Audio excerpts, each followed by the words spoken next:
was calculus, and half of that class was a repeat of what I'd had in high school.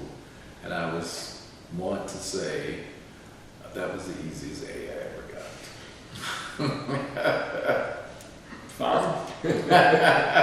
Yes. So, any thoughts about, or any thoughts about your experience at Duke, or comments? Well, I think what I thought most about at Duke was next to last of the major institutions in the state of North Carolina to integrate. Carolina long before Duke in '54. But that's because of the lawsuit, right? That's true.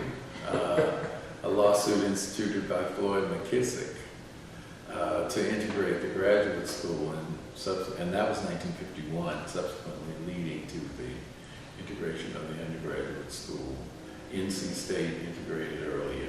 My high school had, in the first class for NC State, for Duke, for Carolina, and for Wake Forest, there was a member from Hillside High School. So the Hillside alums like to take credit for being on site.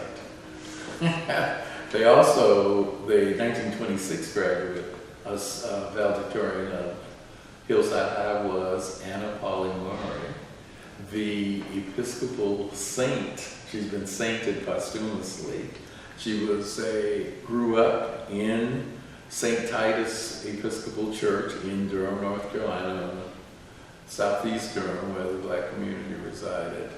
And needless to say, she had a tremendous impact. At the March on Washington that I attended, she insisted that a woman be on the program. But it was decided so late that Daisy Bates, who was part of the the high school in Arkansas that was integrated, they decided so late that she was on the program last.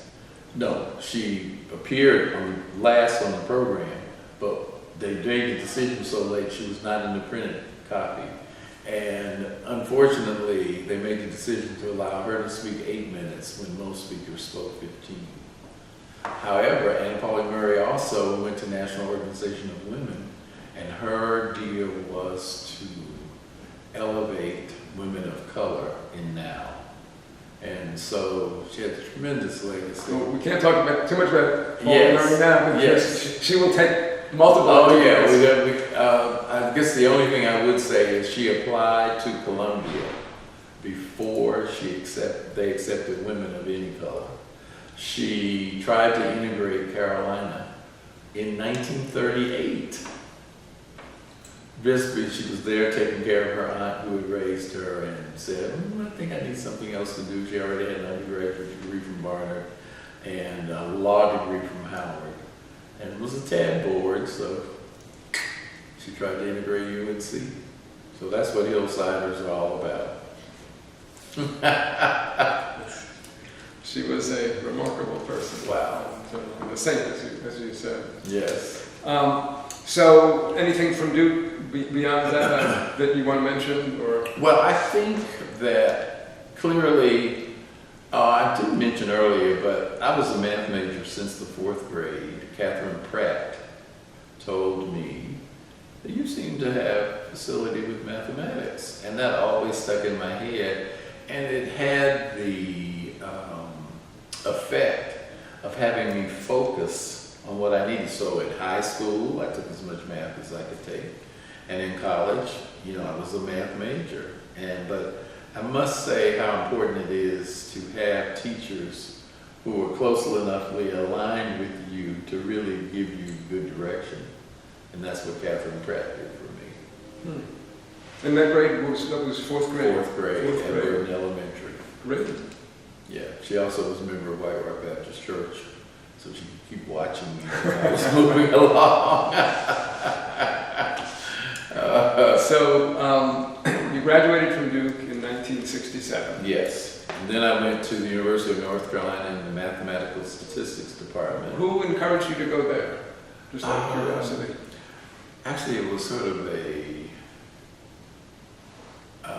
how do you say, when I took abstract algebra, I discovered that I was not exactly a theoretical mathematician.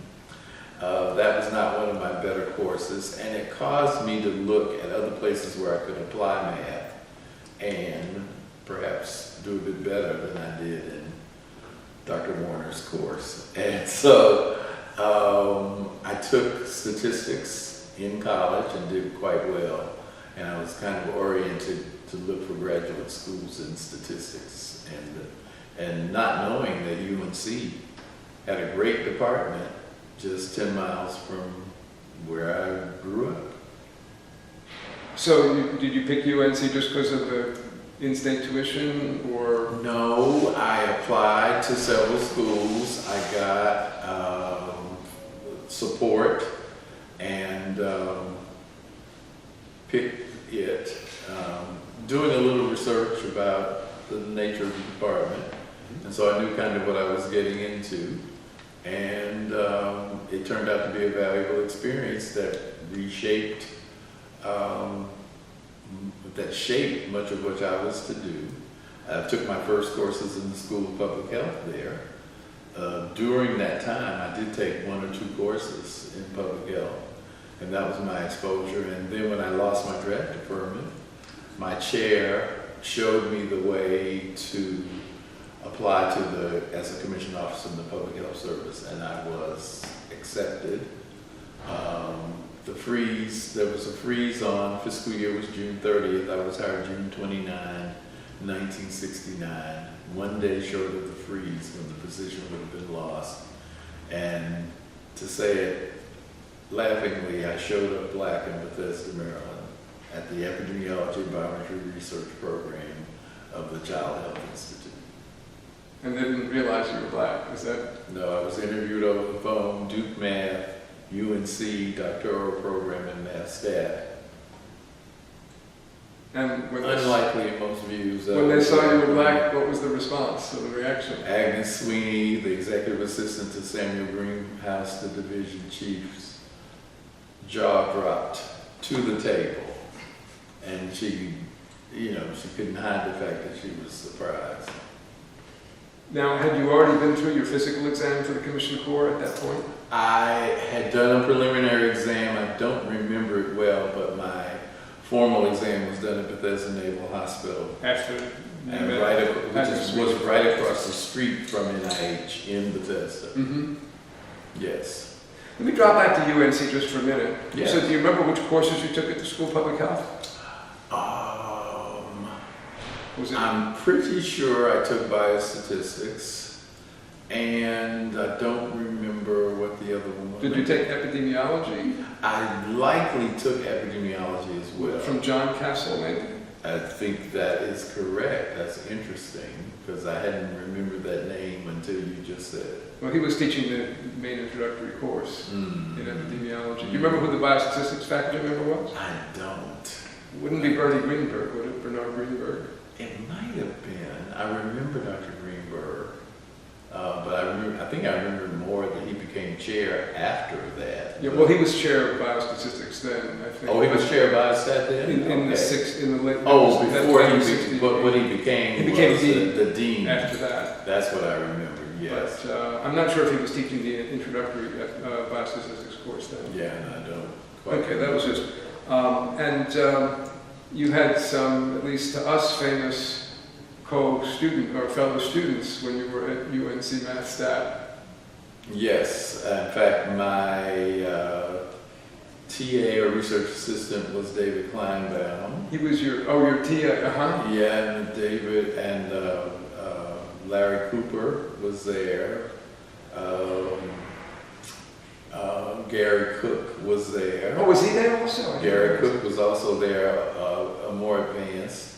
And I got to know them with playing in the Carborough Softball League. Did you meet Dana Quaid also? I did meet Dana Quaid. I sure did. I worked with him on a project. Oh, okay. At least one. Okay, so then you lost your draft deferment. Yes. Because after the end of my second year, and so you went into the Commissioned Corps. Yes. And you got to NICHD. And so what were you doing at NICHD? I was consulting statistician to laboratory scientists. I participated in several clinical trials where I was the consulting statistician. I reviewed research grants. I also managed I was like section chief for a computer division that supported the activities of epidemiology, where I did a lot of my work. And I think I mentioned to you that I was a consulting statistician on the efficacy of phototherapy in the treatment of hyperbilirubinemia. Mm-hmm. And one must remember to be careful what you study, apparently, since my son, born at Bethesda Naval Hospital, 7 weeks premature, but a 10-pound, 7-ounce preemie, was almost single-handedly proved that it's certainly not low birth weight. It must be prematurity that really causes this hyperbilirubinemia. And it turned out that he was treated with the phototherapy, which is fluorescent light penetrating the skin and dissipating the bilirubin in the blood. And he was the example that proved, well, it might be prematurity, but it's certainly not. It certainly disproved the low birth weight. Right, exactly. Can I ask you, so what kind of computers were you section chief for?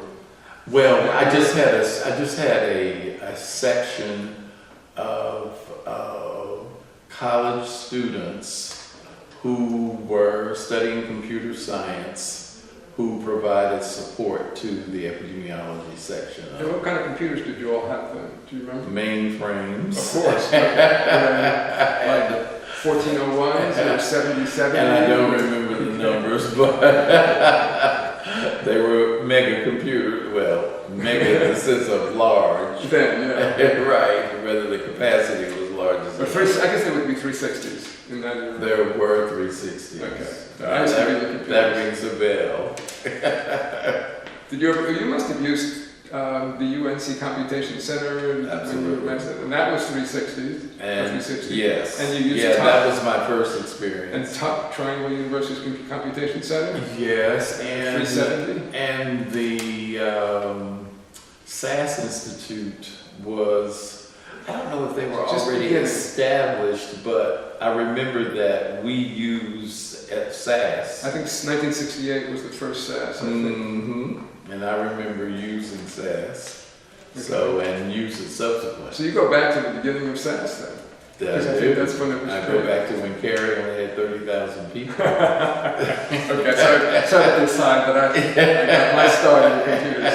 Oh, okay. Oh, that's terrific. See, the things come out we don't even anticipate. Exactly. So how often did you go to the American Statistics Association meetings? I started going to them in 1969, Mm-hmm. and I don't remember that one, but the 1971 was a momentous occasion because it was in Toronto, Canada, and I always said, what's ASA doing in Canada? Mm-hmm. And so we're going to get a vacation, or it is the Americas. So, and at that conference, I gravitated to a seminar on minority statistics where another young man was there named William Carter Jenkins, also known as Bill. And he said to me that day, after 4 presenters and a moderator, non-minority, on a topic that was minority statistics, we need to create something, and he gave it a name in 1970, the Institute for African American Health. And unfortunately, or fortunately, I said to him, who's this we? And what happened is he only, well, not only, but at that stage, he had an undergraduate degree in mathematics from Morehouse. He had a master's in biostat from Georgetown under a guy named Chiazzi.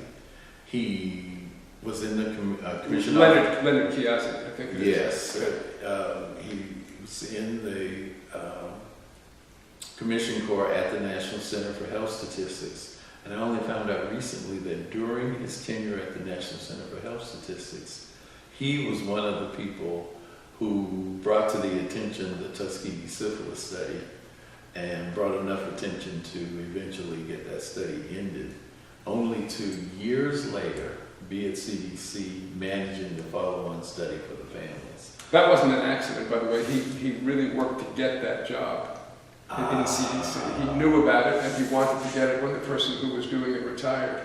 Interesting.